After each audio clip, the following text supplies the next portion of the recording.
Students, Assalamu alaikum. This is biology class for grade 10 and today we are going to start chapter number 13 and the topic is sport and movement. जैसा कि आपको नाम से ये clear होगा कि body को सपोर्ट देना और बॉडी की मूवमेंट जो है हम इस यूनिट में पढ़ेंगे। अगर आपसे मैं पूछूं कि आपकी बॉडी की सपोर्ट किस चीज़ से है तो what will be your answer, that is your skeleton.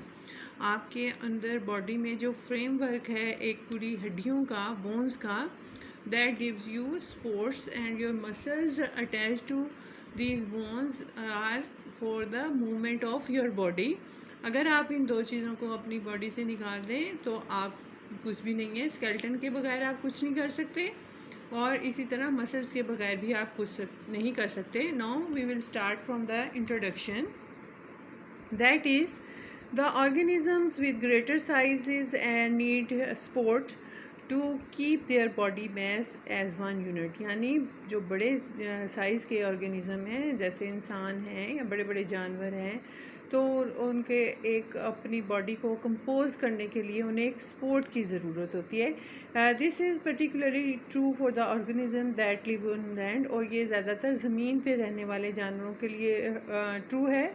We know that movement and locomotions are characteristics of animals, कि जो हम किस चीज़ को जानदार कहते हैं जब वो मूव कर सके, ठीक है, उसमें लोकोमोशन हो।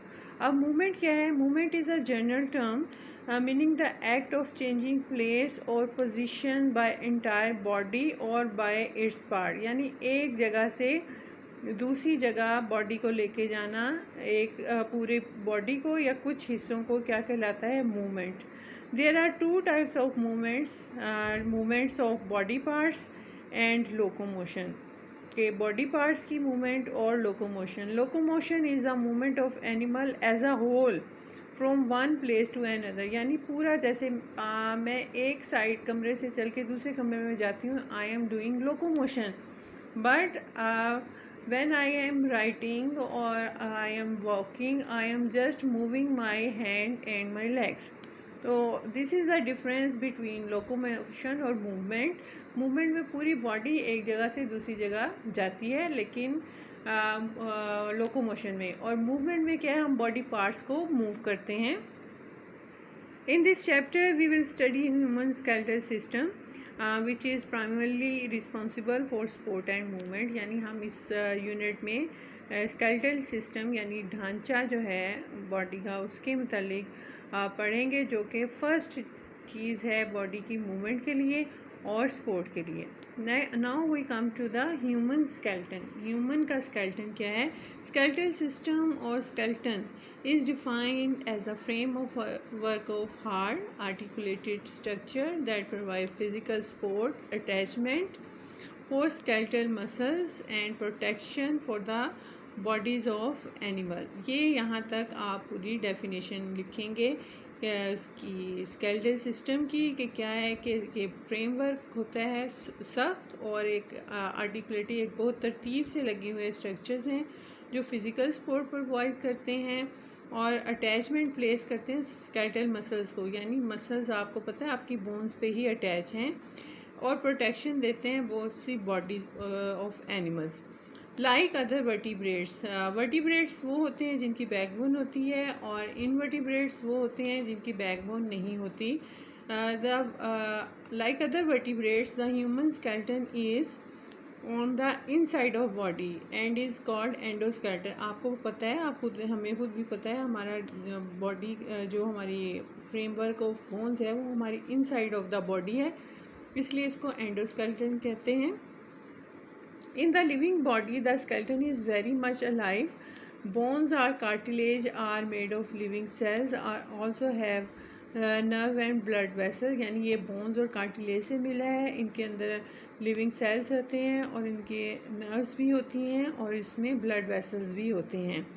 दे grow and have ability to repair themselves.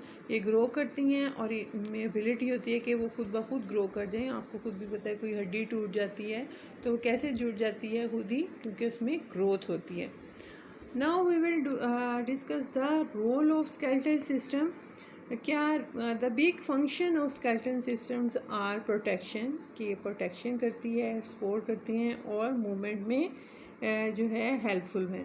In our body skeletal works very closely with the muscular system to help us move. जो मैंने आपको जैसे शुरू में बताया कि मसल्स के साथ अगर स्केलेटल सिस्टम हो तो ये बहुत हमारी बॉडी की मूवमेंट के लिए हेल्पफुल है। Similarly skeleton provides protection to many internal organs, जैसे कि पसलियाँ हैं और सारी जो पसलियाँ हैं हम किसके इर्द गिर्द हैं, जितने भी हमारे अंदर बॉडी ऑर्गन हैं उनके इर्द गिर्द हैं, तो उनको भी प्रोटेक्शन प्रोवाइड करती हैं। जैसे कि स्कल प्रोटेक्ट्स ब्रेन, खोपड़ी जो है वो ब्रेन को प्रोटेक्ट करती है। Vertebral column protect spinal cord, और हमारी जो बैक बोन की छोटी छोटी हड्डियाँ मिलके वर्टिब्रल कॉलम बनाती हैं वो स्पाइनल कॉर्ड को प्रोटेक्ट करती हैं। And ribs protect most of our other internal organs, जैसे कि अभी पहले बताया कि पसलियाँ बहुत से ऑर्गन्स को प्रोटेक्ट करती हैं। Vertebral column also provides the main support of our body mass, और वर्टिब्रल कॉलम या जिसको आप आम जुबान में बैक बोन कहते हैं, ये सबसे बड़ी हमारी बॉडी को सपोर्ट प्रोवाइड करती है। अब हम पढ़ेंगे बोन्स एंड कार्टिलेज। बोन्स और कार्टिलेज क्यों? क्योंकि स्केलेटल जो है, स्केलेटल सिस्टम किससे मिलके बना है? बोन्स से और कार्टिलेज से। अब बोन्स क्या हैं और कार्टिलेज क्या है, कि अब हम वन बाय वन स्टडी करेंगे। Cartilage is a dense clear blue white firm connective tissue but less strong than bones, यानी ये बोन से ज़रा कम स्ट्रॉन्ग होते हैं। The cells of cartilage are called chondrocytes. Each chondrocyte lies in a fluid space called lacuna, present in the matrix of cartilage, that and figure 13.1. ये सारी उसकी characteristics हैं। This is cartilage matrix, और the matrix of cartilage also contains collagen fibers. Blood vessels do not enter cartilage. There are 3 types of cartilage. अब ये सारा आपने terms हैं जो आपने याद करनी है कि ये कहाँ पे होते हैं। इसमें सेल्स कार्टिलेज के कॉन्ड्रोसाइट्स कहते हैं, और ये एक फ्लूइड स्पेस में होते हैं, दैट इज़ कॉल्ड लेक्यूना, और वो मैट्रिक्स ऑफ कार्टिलेज में, यानी उसका पूरा ये जो नेटवर्क है मैट्रिक्स, जो स्पेस होती है उसको मैट्रिक्स कहते हैं, जहाँ पे वो मौजूद होते हैं, वहाँ पे मौजूद होते हैं। और 3 टाइप्स हैं कार्टिलेज की। First is the hyaline line cartilage is strong yet flexible. It is found covering the ends of the long bones in the nose, pharynx, trachea and bronchial tubes. अब ये उनकी लोकेशन है, और ये strong है yet flexible होती हैं, और कहाँ पे पाती हैं? एंड्स में, लॉन्ग बोन्स के और नाक की हड्डी, लेरिंग्स, ट्रैकिया और bronchial tubules.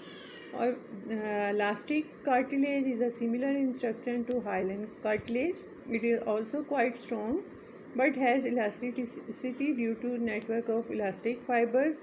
In addition to collagen fiber, it is found in epiglottis pinna. Pinna अभी हमने पढ़ा था अभी प्रीवियस अपने ईयर के स्ट्रक्चर में। ये जो बाहर आपका कान का हिस्सा नज़र आता है, ये कौन सी कार्टिलेज है? इलास्टिक। आपको पता है, इसको पकड़ सकते हैं आप, इसको कान को बच्चों के मरोड़ा भी जा सकता है। तो ये इस वजह से कि इसमें इलास्टिसिटी बहुत ज़्यादा होती है, इलास्टिक फाइबर्स होते हैं कोलेजन फाइबर के अलावा। Next is the fibrous cartilage is very tough and less flexible due to large number of thick collagen fibres present in knitted form, यानी बुने हुए होते हैं, सख्त होते हैं। It is found in intervertebral disc, यानी जो हमारी बैक बोन की जो छोटी छोटी हड्डियाँ हैं उनमें ये फाइब्रस कार्टिलेज होती है, और इसी वजह से बैक बोन जो है उनकी ही वजह से ज़रा स्ट्रॉन्ग भी होती है। So student, this is for today. In next lecture we will study about bones. अल्लाह हाफिज़, टेक केयर।